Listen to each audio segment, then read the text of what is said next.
Hello दोस्तों, Shri Hari classes में आप सभी का स्वागत है। आज हम कक्षा 10वीं के लिए सामाजिक विज्ञान भूगोल के अंतर्गत पाठ 2 वन और वन्य संसाधन लेकर आए हैं।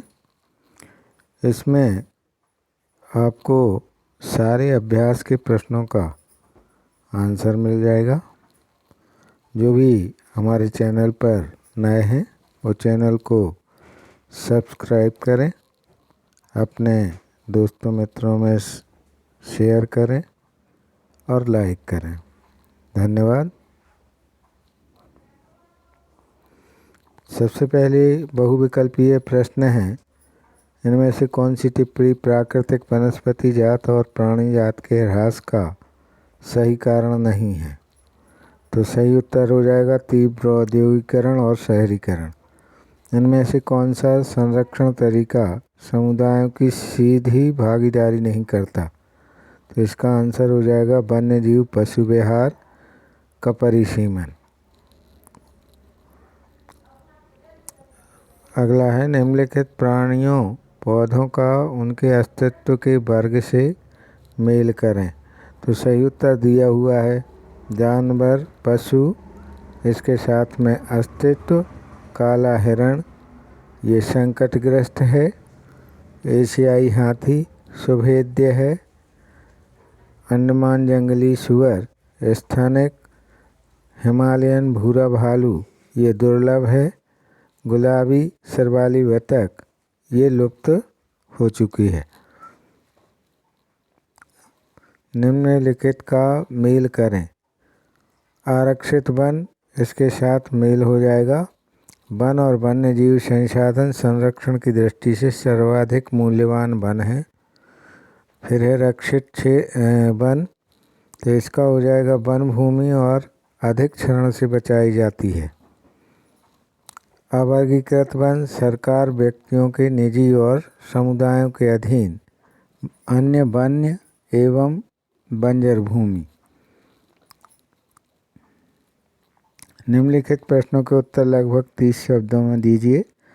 तो पहला प्रश्न है इसके अंतर्गत, जैव विविधता क्या है या मानव जीवन के लिए क्यों महत्वपूर्ण है? किसी भी प्राकृतिक प्रदेश में पाए जाने वाले जंगली तथा पालतू जीव जंतुओं एवं पादपों की प्रजाति की बहुलता को जैव विविधता कहते हैं। मानव और दूसरे जीवधारी एक जटिल पारिस्थितिकी तंत्र का निर्माण करते हैं जिसका मनुष्य मात्र एक हिस्सा है और अपनी सभी आवश्यकताओं के लिए प्रत्यक्ष या अप्रत्यक्ष रूप से इन्हीं जीवधारियों पर निर्भर रहता है, क्योंकि मानव को जीवन के लिए भोजन पानी हवा इत्यादि इन्हीं जीव जंतुओं और वनस्पतियों से प्राप्त होता है। अतः जैव विविधता मानव जीवन के लिए महत्वपूर्ण है। अगला प्रश्न है, विस्तार पूर्वक बताएं कि मानव क्रियाएं किस प्रकार प्राकृतिक वनस्पति जात और प्राणी जात के ह्रास के कारण हैं। उत्तर हो जाएगा मानव ने विकास के लिए वनस्पति जात और प्राणी जात का दोहन किया है। ऐसे क्रियाकलाप हैं जिनसे वनस्पति जात और प्राणी जात को नुकसान पहुंचता है। जैसे हमने कई तरह के वन उत्पाद जैसे लकड़ी छाल पत्ता दत्तवन जिसको दतौन कहते हैं, कंदमूल चारा ईंधन आदि का उपयोग किया है, जिससे वनस्पति तथा वन्य जीव पर प्रतिकूल प्रभाव पड़ा है। मानव ने कृषि के लिए वनों को उजाड़ा है। औद्योगिकरण के कारण वन क्षेत्र घटे हैं। बड़ी बड़ी विकास परियोजनाओं जैसे नदी घाटी परियोजनाओं के कारण वन क्षेत्र पर प्रतिकूल प्रभाव पड़ा है। खनन कार्य से वनस्पति का ह्रास हुआ है। दावानल के कारण प्राकृतिक वनस्पति नष्ट हुआ है। शिकार पर्यावरण प्रदूषण विषाक्तीकरण आदि के कारण जंगल का क्षेत्र कम हुआ है।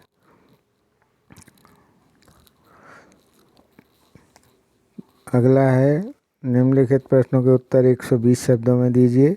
इसका पहला प्रश्न है, भारत में विभिन्न समुदायों ने किस प्रकार वनों और वन्य जीव संरक्षण और रक्षण में योगदान दिया है? संरक्षण में विस्तार पूर्वक विवेचना करें उत्तर हो जाएगा भारत के कुछ क्षेत्रों में विभिन्न समुदायों ने सरकारी तंत्र के साथ मिलकर वन एवं वन्यजीव संरक्षण में अपना महत्वपूर्ण योगदान दे रखा है, जिससे भविष्य में इसके लाभकारी प्रभाव मिलने की उम्मीद है। आइए जानते हैं कि वन एवं वन्यजीव संरक्षण में इन समुदायों ने किस प्रकार अपना योगदान दिया है। पहला है, राजस्थान के अलवार ज़िले में 5 गांव के लोगों ने 1200 हेक्टेयर भूमि को भैरव देव डाकऊ को अभयारण्य घोषित कर दिया है। दूसरा है, राजस्थान के बिश्नोई गांव के आसपास काले हिरण, चिंकारा, नीलगाय और मोरों के झुंड मिलना इस बात का प्रमाण देता है कि वहां इन जीवों को कितना ख्याल किया जाता है। अगला पॉइंट हो जाएगा, सरिस्का बांध परियोजना में राजस्थान के लोगों ने हो रहे डोलोमाइट खनन कार्य को बंद करवा दिया। अगला पॉइंट हो जाएगा, कुछ समाज के लोग कुछ विशेष पेड़ों की पूजा करते हैं, जैसे उत्तर भारत में हिंदू लोग तुलसी, वटवृक्ष, पीपल के पेड़ों की पवित्रता को पवित्र मानकर पूजा करते हैं। वहीं शादी विवाह में आम के पेड़ों की पूजा की प्रथा है। अगला पॉइंट है, इसी तरह झारखंड, उड़ीसा के कुछ आदिवासी समुदाय आम, महुआ, कदम, इमली के पेड़ों की पूजा करते हैं। शादी के समय आम, इमली की पूजा की प्रथा प्रचलन में है। अतः हम कह सकते हैं कि उपरोक्त तरीकों से भारत में विभिन्न समुदायों द्वारा वन एवं वन्यजीव सुरक्षा में अपना योगदान दिया जा रहा है। दूसरा प्रश्न है, वन और वन्यजीव संरक्षण में सहयोगी रीति रिवाजों पर एक निबंध लिखिए।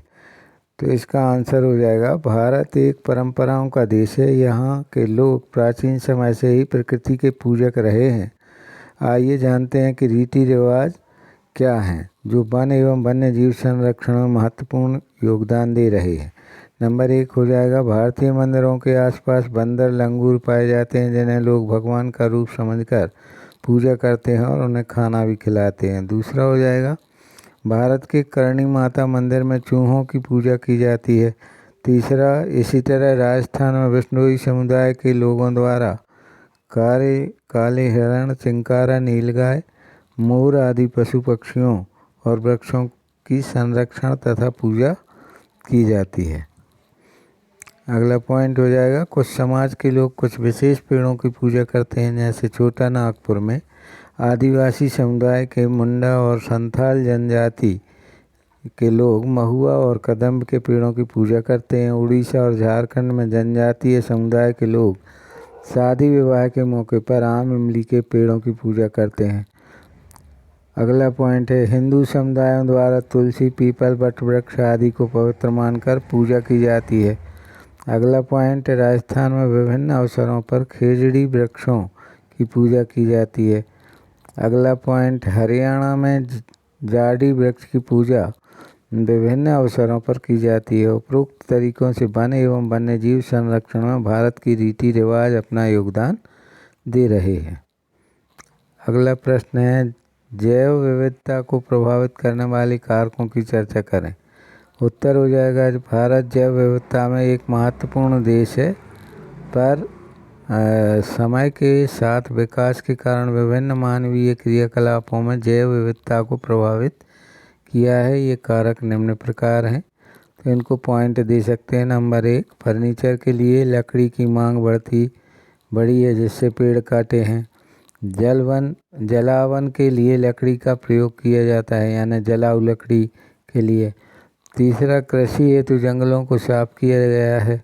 चौथा, जनजातियों द्वारा खासकर पूर्वोत्तर भारत में स्थानांतरण कृषि से वन नष्ट हुए हैं।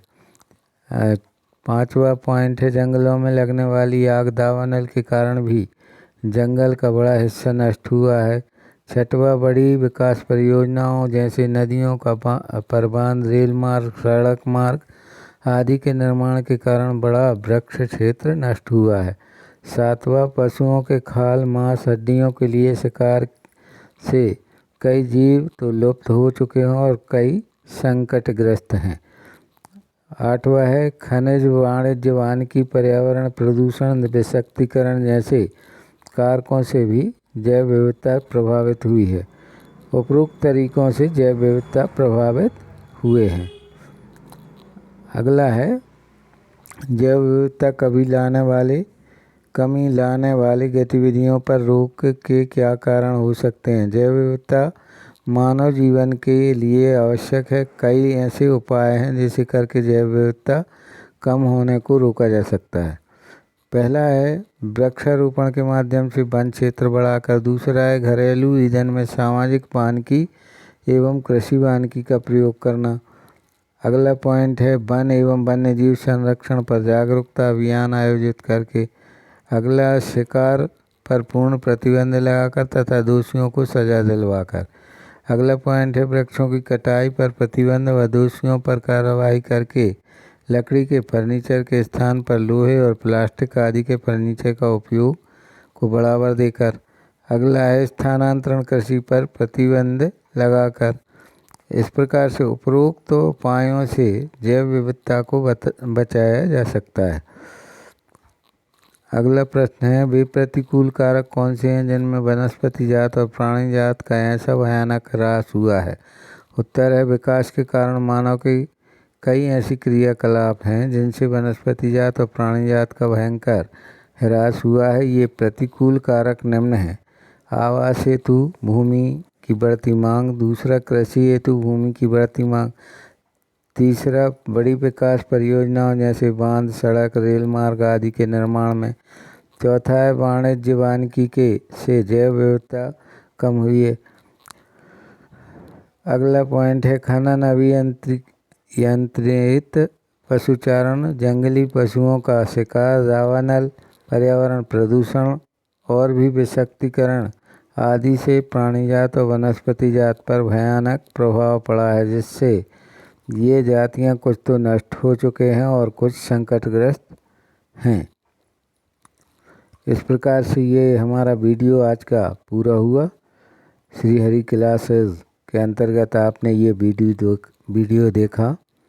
Thanks for watching this video. Please like share and subscribe the channel. धन्यवाद।